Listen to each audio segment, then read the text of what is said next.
In the news, Nigeria's vice president promises developed economic policies for job creation. Court sacks governorship candidate in KOGI. Afghanistan women protest against beauty salon closures. TOBI AMUSAN dispute charges for missing doping test. This is the MLC TV Global News, reaching you live from the city of Lokoja, the confluence state of Nigeria. I am Jennifer Odimayo. Thanks for joining us. Vice President Kashim Shettima has assured Nigerians of determination of the present administration to continue to develop economic policies and programs that will drive investment and create more jobs, especially in agriculture and the digital sector. Shettima gave the assurance when the board and management of the Nigeria Economic Summit Group NESG, led by the chairman Olani Yusuf, paid him a courtesy visit at the presidential villa Abuja. According to him, President Bola Tinubu is determined to redefine the meaning and concept of modern leadership and will continue to develop policies that will drive investment. He explained that the administration will, among other measures, ensure engagement and partnerships with the private sector, including the NESG, to achieve its objective. Earlier in his remark, the chairman of the Nigeria Economic Summit Group NESG, Olani Yusuf, said the visit was to congratulate the VP and offer the group's support for the Tinubu administration, especially in strategic areas of the economy. Yusuf said different sector experts from the NESG will always be available to provide technical and associated support for the National Economic Council and other key interventions by the federal government. The Nigeria Labour Congress (NLC) has criticized federal government's plan to distribute 500 billion as palliatives to Nigeria and government officials to offset the impact of fuel subsidy removal. NLC's president, Joe Ajero, in a statement described such plan as robbing the people of Nigeria to pay and feed the rich. The labor organization expressed disappointment that instead of reciprocating the good of Nigerian workers, the federal government was pursuing a dictatorial path, and also denounced government's proposal to obtain an additional 500 billion external loan from the World Bank to carry out the palliative measures. NLC pointed out that the proposal, which include paying 8,000 naira to each of the supposed 12 million poorest households for 6 months, was an insult to the collective intelligence of Nigerians.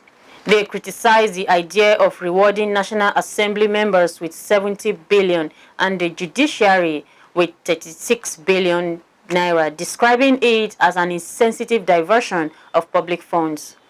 They lamented that the government, within a short time in office, had inflicted immense hardship on the people, adding that the proposed plan favored the rich in public office at the expense of the poor. Former Chief of Army Staff Lieutenant General Tukur Buratai says the unmanned borders of Nigeria is fueling the activities of insurgents in the country. Buratai stated this while delivering a message at a conference organized by Tukur Buratai Center for Contemporary Security Affairs and Igbinedion University, Okada, with the team Organized Crimes in Abuja. He said the fight against organized crime required concert efforts of experts, policymakers, and stakeholders from diverse sectors, stressing that the present realities had shown the military must play its role without getting involved in governance.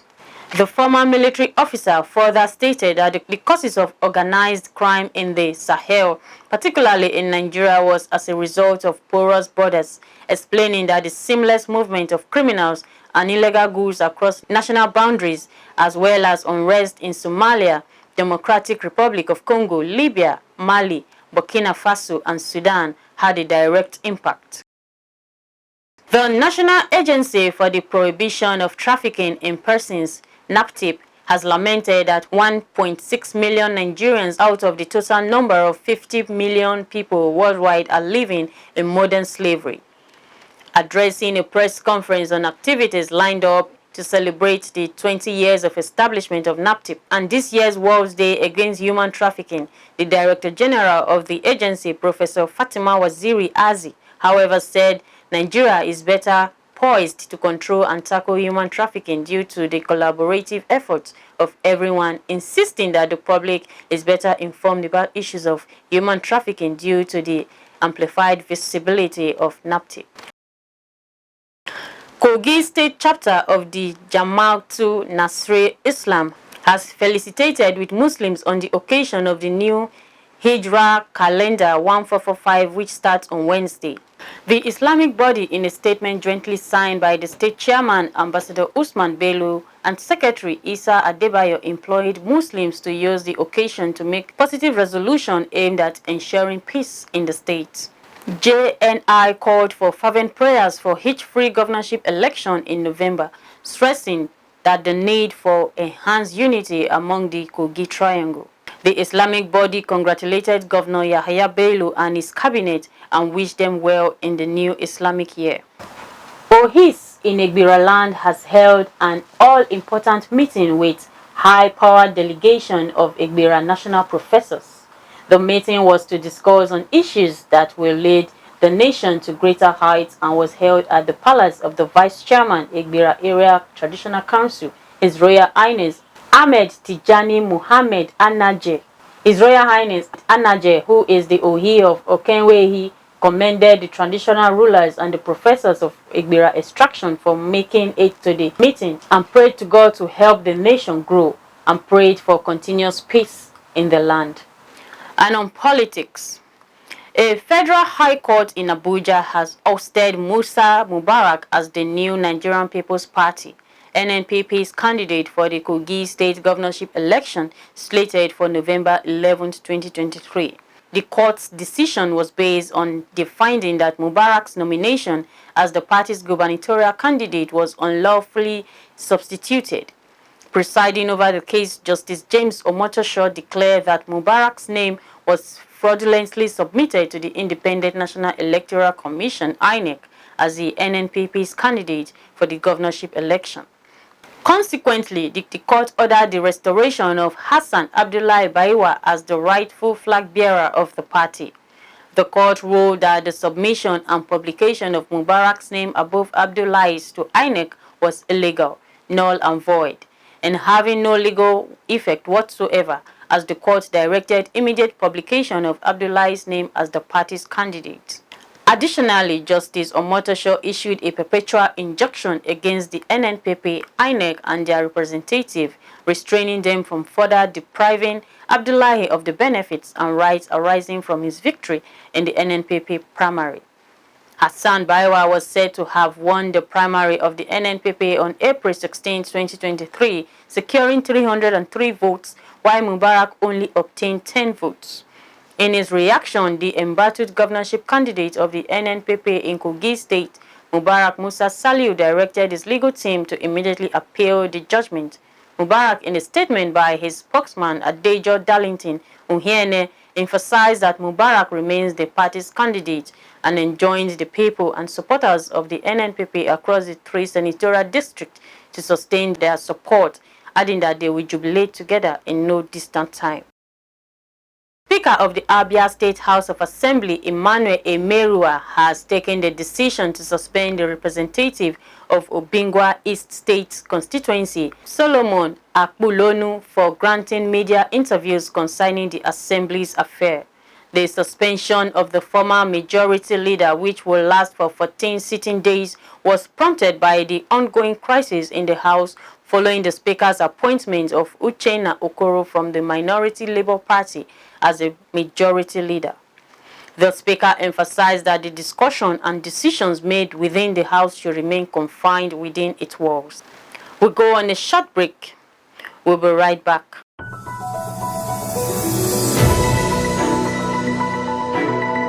Malachite TV Online is here.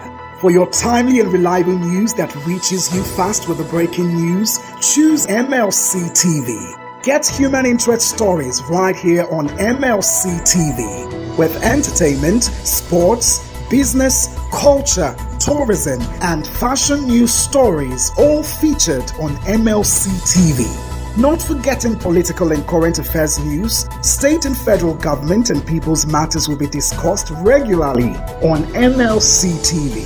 MLC TV, your one-stop online destination for unbiased, accurate news, entrepreneur ideas, and youth matters to the rest of the world.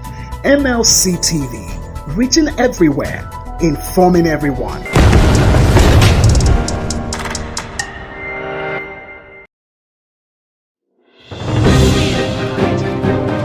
Opinion, they say, is the lowest of human knowledge, but the world, the people, the actions, reactions, and decisions are often patterned with opinions. The same world is characterized by different views, and decisions are sometimes judged by actions or reactions due to opinions. People, nations, and even lower animals rise against or for one another just because of their opinions. Minds are set on opinions daily. Tell me what you don't know and I will tell you. It's all about your opinion. Join me, Joshua Atinoy, on Malachite TV Online every Monday by 9 a.m. Your opinion, my opinion, if well explained and understood, will help us to build a better society. Your opinion, my opinion counts. Don't miss it. Welcome back. On the foreign scene, women in Afghanistan have held a rare protest against the Taliban's decision to shut female beauty parlors and salons. They shouted work, bread, and justice while they were gathered in the capital city, Kabul. Taliban guards responded with water cannons. Some protesters' stun guns were also used against them. Report says women's rights have been increasingly restricted since Taliban rulers returned to power in 2021, explaining that the wearing of wigs and the practice of eyebrow plugging were against Islamic rules, and parents were wasting money on beauty parlors when couples get married. Rescue workers in Colombia are searching for more than a dozen people who are still missing after a deadly landslide engulfed homes and a main road southeast of the capital, Bogotá. 15 bodies have been recovered since heavy rains caused local rivers to burst their banks late on Monday. Mud, builders, and debris swept away several homes near the town of Quentin. Landslides are not uncommon during the rainy season in Colombia, but in recent years, the loss of life and the damages caused by heavy rains have increased. Jonah Malik has the latest sport news.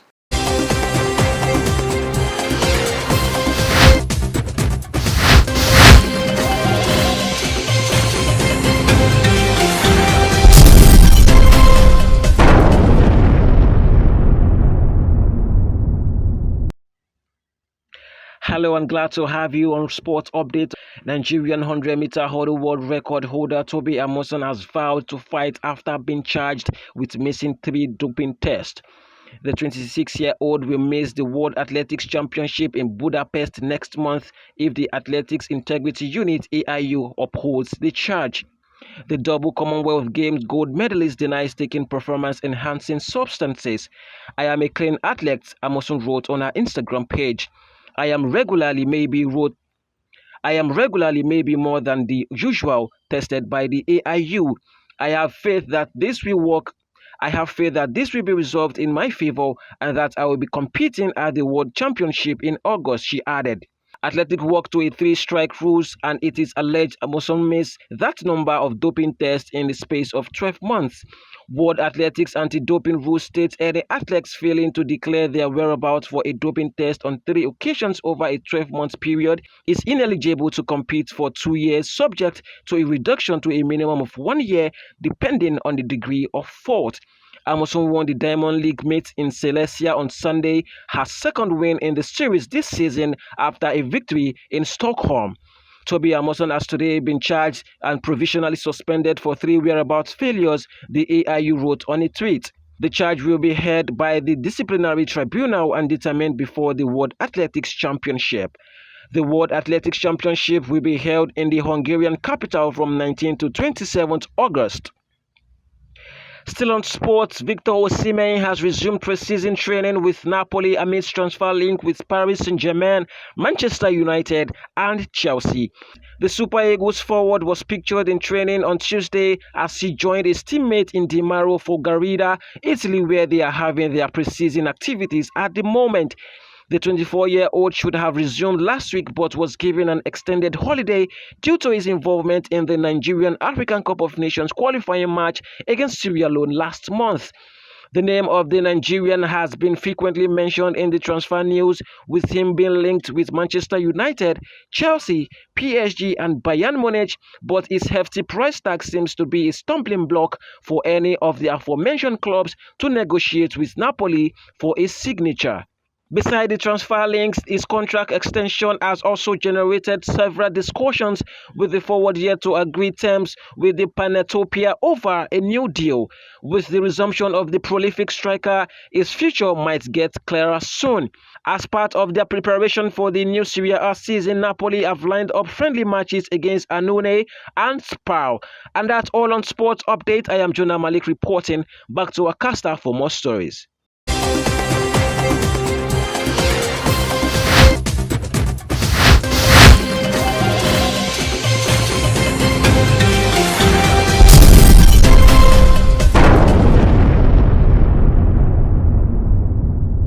Thank you, Jonah. Let's join Joy Dada for the latest in the world of entertainment.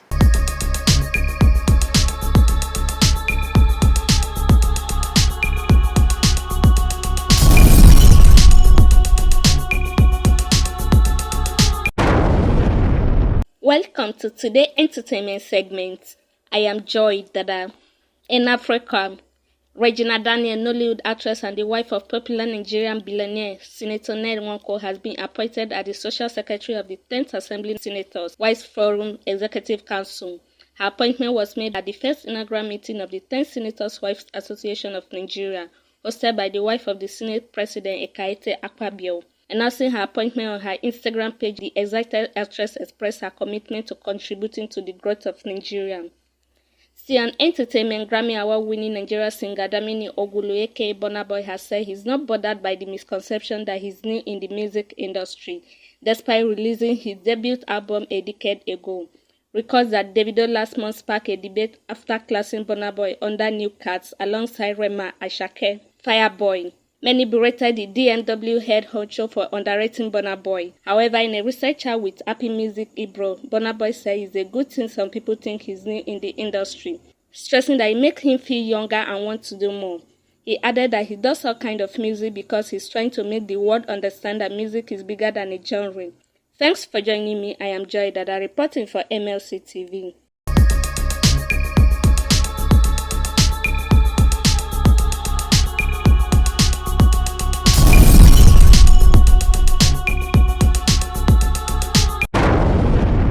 Thank you, Joy.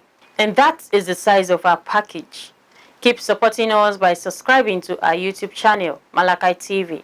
Like and follow our Facebook pages, MLC TV, MLC TV 2, MLC TV Yoruba, and Egbiravabe MLC TV.